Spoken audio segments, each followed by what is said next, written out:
Hey folks, this is Eric from IncludeSec, and I'm going to walk you through our Cat in the Hat attack for April Fool's 2021. So right off the bat, our logo is a cat because we're exploiting the BinCat Linux software program, or we're saying we're exploiting it. And he's a black hat cat, so he's maybe he's a hacker cat, and we'll call him Patches. So right in the front, we're kind of using security jargon terms to make something seem really scary, but actually what we're doing is just describing exactly how the BinCat software program works. It opens files using the open function, and then it returns a file descriptor, and that file descriptor is sent to the read function, and then it gets output to the screen. So we're just using a lot of jargon and scary language here to just say the cat program takes input and pushes a file out to the screen. So it's kind of a ruse there. So the Q&A, am I affected by the bug? So it says any Unix derived operating system, standard ones like Ubuntu and Red Hat, and then here's your first kind of wild card. Red Star OS is a North Korean only Linux distribution. So just throwing that red herring in there. And then the other one here is we're saying that affects Linux releases prior to 1991. Linux was released in 1991 for the first time, so there really are no Linux releases before 1991. There's another one. And then we're just kind of doing a little trolling of the open source world here. A common refrain for some people in the commercial OS world or just commercial software space is that commercial software is more secure because it's not open source. Having been in this industry over 20 years, I know that to be completely false.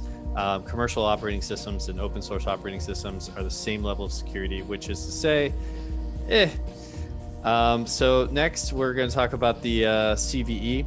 CVEs are just tracking numbers for vulnerabilities, and we just came up with one, M3OW or Meow, and that should be pretty evident. What makes this bug unique? If this was actually a bug in some low-level Linux function, like a POSIX subsystem of Linux, then these statements would be totally true and correct. If there is something that affects low-level libraries, and it would affect a huge number of devices, and it would be very difficult to fix. But then we start trolling a little bit with this should be extremely seriously by all citizens of the world. And then a little more with the callback again to the commercial OS being more secure. We know that that's not true, but this really riled up some folks on our Linux on Reddit. But I think everyone gets that it's a joke.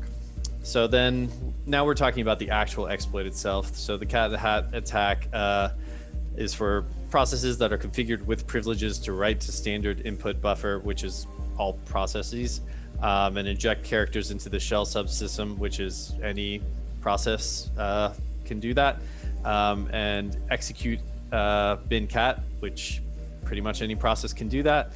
And then this enables black hat hackers, and then of course DevOps teams, that's your ringer, rogue nation states to access confidential information such as password hashes, social security numbers, garbage files. Shout out to Hackers 1995, and our host files. Shout out to anybody who ever hacked Unix systems in the 90s. These things haven't really been used in the hacking world for over 15, 20 years. So now let's talk about the actual command here. You'll see the prompt is Neo at Zion. That's a shout out to our boy Keanu Reeves' character from The Matrix.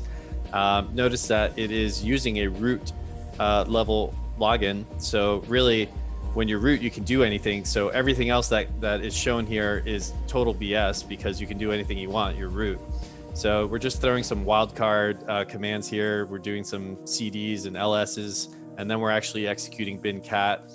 And then we're using the IFS, or internal file separator, which is something that Linux and Unix systems use on the shell to kind of separate commands.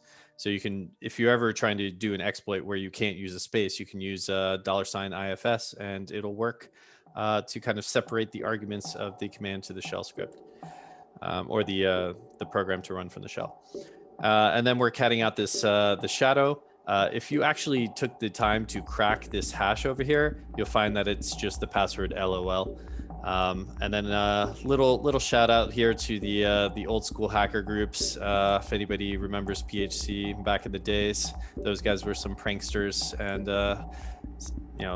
those old school groups were definitely in our heads when we were thinking about some of the jokes we were doing here.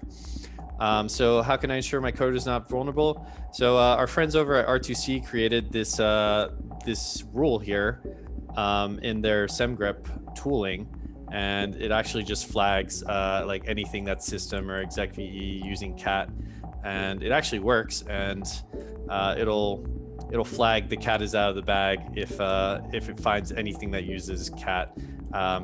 It's gonna be a ton of false positives, so don't ever use this on prod, but thanks to the R2C crew for helping us out with this joke. So this t-shirt, this is all jokes. We have the MS Paint logo in the back, and this is really a problem though in business, is trying to get people to know what's risky and what's not. Usually people do that with metrics and risk impact statements, maybe not t-shirts. And this is a shout out to a vulnerability logo that inspired us, the Angry Cat, which was a vulnerability found by Red Balloon Security, and it was actually a really cool vulnerability. So if you guys want to go read up about that vuln from a couple years back. And then we just get to the April Fool's joke, and we talk a little bit about kind of what we were thinking when we made this. So for us, as security consultants, it's really important that when we present our security research or whatever it is that we're doing, we also help developers out. Maybe it's the assessment target that we're looking at, or maybe it's something open source, or maybe it's a framework. But we don't want to just say, hey, look how cool we are because we found some cool security vulnerability. That's not really useful. We want to say, hey, we found something. Here's how to fix it. Here's the risk of it. Here's what you need to do to consider how to be safe from it. And then maybe, sure, yeah, we can talk about how cool the vulnerability is if there is anything like that. But I think really solutions for vulnerabilities and guidance on how to fix things should be the things that are very evident in any sort of advisory. And I feel like with the vulnerability logos that we're seeing these days, we're kind of getting away from that a little bit more. Everybody just wants to have their flashy bug bounty, their flashy logo, and make a domain name for their academic research or whatever. So we just really want people to help developers and think about that when you're making your advisories, and think about that when you're writing up your research to share. So that's it. Thanks for listening, and maybe we'll do another April Fool's joke next year.